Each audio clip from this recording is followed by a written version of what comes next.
இன்றைக்கு இந்த நாளில் உங்களை பார்க்க ரொம்ப சந்தோஷம். கர்த்தர் நல்லவர். நம்முடைய தேவன் நம்மை கைவிடாத தேவன். ஒவ்வொரு நாளும் நம்மை வழி நடத்துகிற தேவன். இன்றைக்கும் கர்த்தருடைய வார்த்தை வசனம் நம்மை நடத்தி செல்லும். நம்முடைய சூழ்நிலை எதுவாக இருந்தாலும் தேவ வார்த்தையின்படி நம்ம செயல்படும் பொழுது சூழ்நிலைகள் எல்லாவற்றையும் நம்மளுக்கு சாதகமாக மாற்றுகிறது தேவனுடைய வார்த்தை. தீமை நிறைந்த சூழ்நிலையாக இருந்தாலும் தேவனுடைய வார்த்தைப்படி நம்ம பின்பற்றும் பொழுது அதெல்லாம் நன்மையாக மாறும். இன்றைக்கும் நன்மை நிறைந்த ஒரு நாள் ஆண்டவர் நம்மளுக்கு கொடுத்திருக்கிறார். அதற்காக அவருக்கு நன்றி செலுத்துவோம்.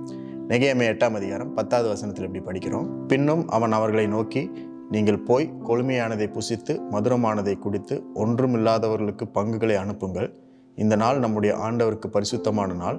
விசாரப்பட வேண்டாம், கர்த்தருக்குள் மகிழ்ச்சியாய் இருப்பதே உங்களுடைய பெலன் என்றான். இந்த வசனத்தில் நெகேமியா சொல்லுகிறார், do not be grieved or depressed. நீங்கள் விசாரப்பட வேண்டாம், நீங்கள் துக்கப்பட வேண்டாம், நீங்கள் மன அழுத்தத்தில் இருக்க வேண்டாம், நீங்கள் மகிழ்ச்சியாக இருங்கள். அதுதான் உங்களுக்கு பெலன்.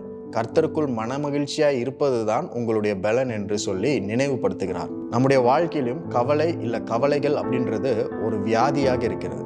அந்த கவலைகள் நம்மளுக்கு ஏற்படும் பொழுது நம்முடைய பலன் குறைந்து போயிடும். இருக்கிற பலன் எல்லாம் சோர்ந்து போயிடும். நமக்கு பலன் இல்லைன்னா எந்த காரியத்தையும் செய்ய முடியாது.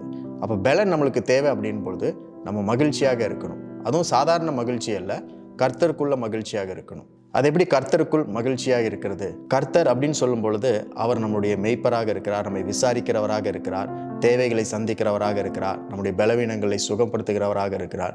இப்படி நிறைய விளக்கங்கள், நிறைய அர்த்தங்கள் கர்த்தர்ன்ற வார்த்தைக்கு சொல்லிட்டே போகலாம். அப்போ அவர் நம்மளோடு இருக்கும் பொழுது நம்முடைய சூழ்நிலைகளை பார்த்து நம்ம சோறாமல், எல்லா சூழ்நிலை நடுவிலும் தேவன் என் கூட இருக்கிறார், அவர் எனக்கு போதுமானவர், இந்த சூழ்நிலைகளை காட்டிலும் அவர் பெரியவர் அப்படின்ற அந்த நம்பிக்கை, அந்த திறன், அந்த மகிழ்ச்சி நம்முடைய மனதை நிறைக்கும் பொழுது உண்மையாலுமே நம்முடைய மனதிற்கும் நம்முடைய சரீரத்திற்கும் பலனை பெற்றுக்கொள்கிறோம். பொதுவாகவே கவலைப்படும் பொழுது நம்ம சாப்பிட மாட்டோம், நம்ம எதுவும் குடிக்க மாட்டோம், நம்ம தூங்க மாட்டோம், தூங்க முடியாது, சாப்பிட முடியாது. இதெல்லாம் நம்முடைய வாழ்க்கையில் ஏற்படும். ஆனால் இங்கே என்ன சொல்கிறாருன்னா, நீங்கள் கொழுமையானதை புசித்து குடித்து நீங்கள் ஒன்றுமில்லாதவர்களுக்கு பங்கை ஏற்படுத்துங்கள். யாரும் இல்லாதவங்களுக்கு, ஒன்றும் இல்லாதவங்களுக்கு, ஏழையாக இருக்கிறவங்களுக்கு, உதவி தேவைப்படுகிறவர்களுக்கும் நீங்கள் உதவி செய்யுங்க. அப்படி செய்கிறது கர்த்தருக்குள்ள மகிழ்ச்சியாக இருக்கிறது. அப்போது அது உங்களுடைய பலனாக இருக்குன்னு சொல்லி நெகேமியா சொல்கிறார். இன்றைக்கும் ஒரு வேளை அநேக கவலைகள், அநேக பிரச்சனைகள், தேவைகள் இதெல்லாம் யோசிச்சுட்டு நீங்கள் சாப்பிடாமல் தூங்காமல் எதுவும் குடிக்காமல் இருந்தீங்கன்னா ஆண்டவர் உங்களுக்கு தான் இந்த வசனத்தை சொல்லுகிறார். நீங்கள் கொழுமையானதை சாப்பிடுங்க, நல்ல காரியத்தை சாப்பிடுங்க, ஆரோக்கியமானதை குடியுங்கள். வேற யாராவது சோர்ந்து போயிருந்தாங்கன்னா அவங்களே உற்சாகப்படுத்துங்க, அவங்களே சாப்பிட வைங்க, அவங்களுக்கு உதவி செய்யுங்க. இப்படி செய்யும் பொழுது நீங்கள் மனம் மகிழ்ச்சியாக இருக்கிறீங்க என்ற அர்த்தம். உங்களுடைய மனதை மகிழ்ச்சி என்ற நிலையில் நீங்கள் வச்சிருக்கிறீங்க.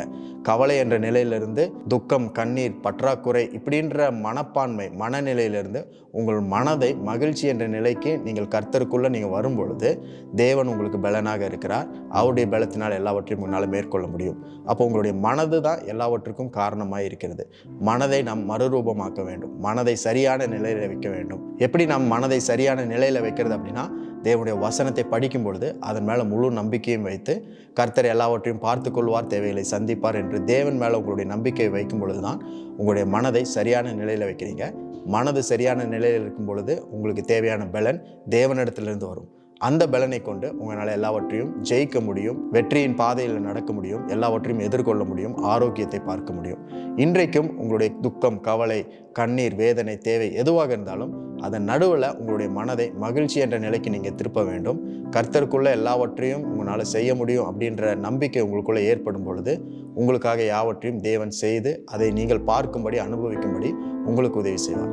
இன்றைக்கும் அப்படி ஒரு மகிழ்ச்சியினால் களி கூறும்படிக்கு தேவன் கொடுத்திருக்கிறார். நீங்கள் களி கூறும் பொழுது தேவனிடத்திலிருந்து, கர்த்தரிடத்திலிருந்து பலனை பெற்றுக்கொள்வீர்கள். அந்த பலன் இந்த உலகத்திலிருந்து பெறுகிற பலனை காட்டிலும் பெரிய பலனாக இருக்கும். இன்றைக்கும் ஒரு பலன் நிறைந்த ஆரோக்கியமான, சந்தோஷமான, மகிழ்ச்சியினால் ஆண்டவர் கொடுத்திருக்கிறார். அதற்காக நன்றி செலுத்துங்க.